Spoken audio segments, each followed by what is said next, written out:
Assalamualaikum warahmatullahi wabarakatuh. Saya Surya Maulana Hermansyah dari kelas A2 dengan NIM 2310 11 62 134. Di sini saya akan membahas tentang materi kelompok 1 yaitu fonologi.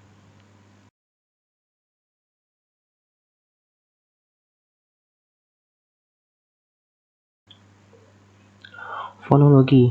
Apa itu fonologi? Fonologi adalah cabang ilmu linguistik yang mempelajari pola bunyi dalam sebuah bahasa. Faktor-faktor pemerolehan fonologi ada 3, yaitu faktor biologi, lingkungan, dan intelijensi. Yang pertama adalah faktor biologis. Faktor biologis adalah pemerolehan bahasa yang dipengaruhi oleh genetik, keturunan, ataupun etnik yang dimiliki oleh orang tua. Yang kedua ada faktor lingkungan. Faktor lingkungan merupakan pemerolehan bahasa yang sangat dipengaruhi oleh lingkungan, terutama untuk anak yang hidup berdampingan dengan dua bahasa ataupun lebih. Yang ketiga adalah faktor intelijensi. Faktor intelijensi adalah kemampuan mental untuk memahami, bernalar, ataupun menyelesaikan masalah. Jadi, anak yang memiliki intelijensi normal akan lebih mudah dalam penyesuaian terhadap lingkungan sekitar, begitupun sebaliknya. Lalu ada ruang lingkup fonologi. Ruang lingkup fonologi ada 2, yaitu fonetik dan fonemik.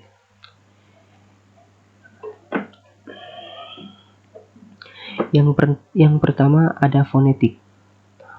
Fonetik sendiri merupakan pendeskripsian bagaimana manusia dapat menghasilkan sebuah bunyi bahasa dan mempersepsi bunyi bahasa tersebut dengan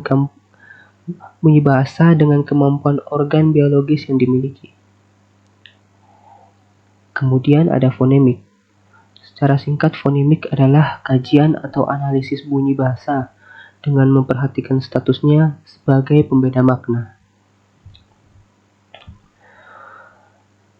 Yang berikutnya ada subdisiplin fonologi. Subdisiplin fonologi terbagi menjadi 2, yaitu fonemik dan fonetik. Yang pertama fonetik. Di dalam fonetik ada fonetik artikulatoris, fonetik akustik, dan fonetik auditoris. Fonetik artikulatoris adalah cabang fonetik deskriptif yang menganalisis mekanisme cara menghasilkan bunyi-bunyi bahasa pada manusia, mulai dari kajian tentang anatomi, sistem organ bicara seperti lidah, langit-langit, dan gigi pada saat menghasilkan bunyi ujaran. Yang kedua, fonetik akustik. Fonetik akustik merupakan ilmu bahasa yang menganalisis bunyi bahasa menurut aspek fisiknya sebagai getaran udara. Misalnya apabila memetik alat musik seperti gitar, udara akan bergetar dan sinar yang dipetik akan mengeluarkan bunyi yang dapat dinikmati. Yang ketiga, fonetik auditoris. Fonetik auditoris yaitu fonetik yang mengkaji dan mendeskripsikan cara mekanisme pendengaran penerima bunyi-bunyi bahasa sebagai getaran udara.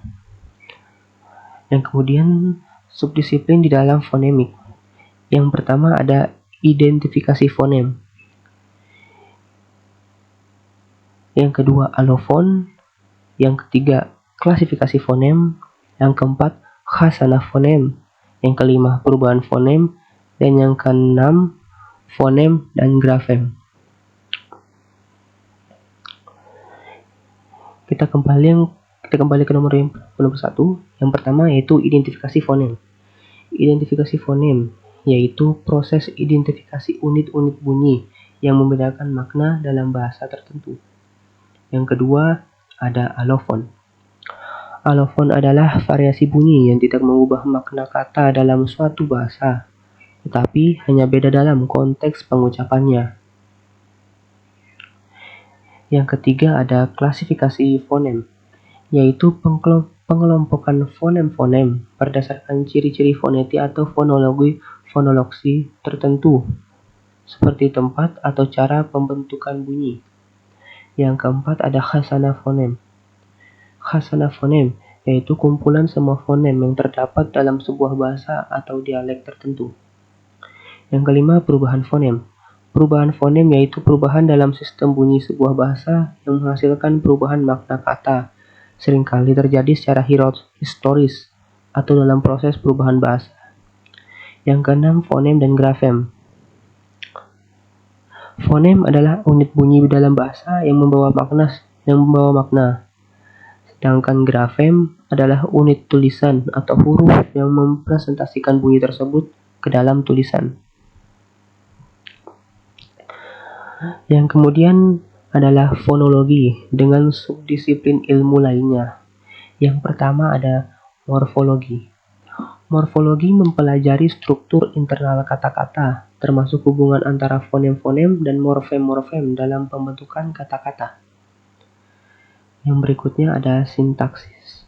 Sintaksis mempelajari struktur dan susunan kata-kata dalam kalimat. Fonologi mempengaruhi sintaksis dalam beberapa aspek seperti pengaruh bunyi terhadap struktur frasa dan klausa. Kemudian ada semantik. Semantik sendiri mempelajari makna dalam bahasa. Fonologi mempengaruhi semantik melalui hubungan antara fonem-fonem dan makna dalam pembentukan kata-kata dan kalimat. Dan yang terakhir ada psikolinguistik. Psikolinguistik mempelajari hubungan antara bahasa dan pikiran, serta proses kognitif manusia dalam menggunakan bahasa. Fonologi berperan dalam pemahaman proses produksi bunyi dalam pikiran, dan dalam pengenalan dan interpretasi bunyi dalam proses komunikasi. Baiklah, sekiranya itu saja yang bisa saya sampaikan. Jika ada salah, mohon dimaafkan.